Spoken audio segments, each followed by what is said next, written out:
साधु और पत्थर। एक गांव में बहुत ही ज्ञानी प्रतापी साधु महाराज आए हुए थे। बहुत से दीन दुखी परेशान लोग उनके पास उनकी कृपा दृष्टि पाने हेतु आने लगे। ऐसा एक दीन दुखी गरीब आदमी उनके पास आया और साधु महाराज से बोला, महाराज, मैं बहुत ही गरीब हूँ, मेरे ऊपर कर्जा भी है, मैं बहुत परेशान हूँ, मुझ पर उपकार करे।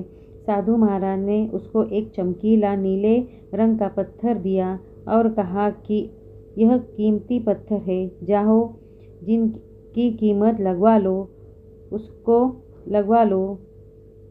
वो आदमी वहाँ से चला गया और उसे बेचने के इरादे से अपने जान पहचान वाले एक फल विक्रेता के पास गया और उस पत्थर को दिखाकर उसकी कीमत जाननी चाहिए। फल विक्रेता बोला, मुझे लगता है यह नीला शीशा है, महात्मा ने तुम्हें ऐसे ही दे दिया। हाँ, यह सुंदर और चमकदार दिखता है, तुम मुझे दे दो, इसके मैं तुम्हें 1000 रुपये दे दूंगा।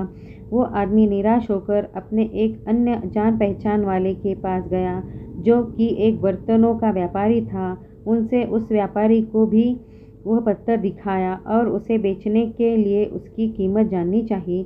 बर्तनों का व्यापारी बोला, यह पत्थर कोई विशेष रत्न है, मैं इसके तुम्हें 10,000 रुपये दे दूंगा। वह आदमी सोचने लगा कि इसके कीमत और भी अधिक हो गई और यह सोचकर वो वहाँ से चला आया।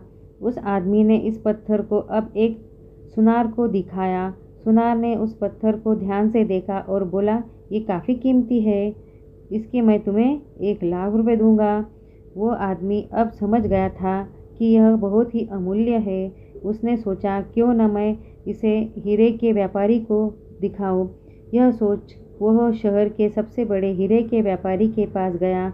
उस हीरे के व्यापारी ने जब वह पत्थर को देखा तो देखता ही रह गया। चौंकने वाले भाव से उसने चेहरे पर दिखने लगे। उसने उस पत्थर को माथे से लगाया और पूछा, तुम यह कहाँ से लाए हो?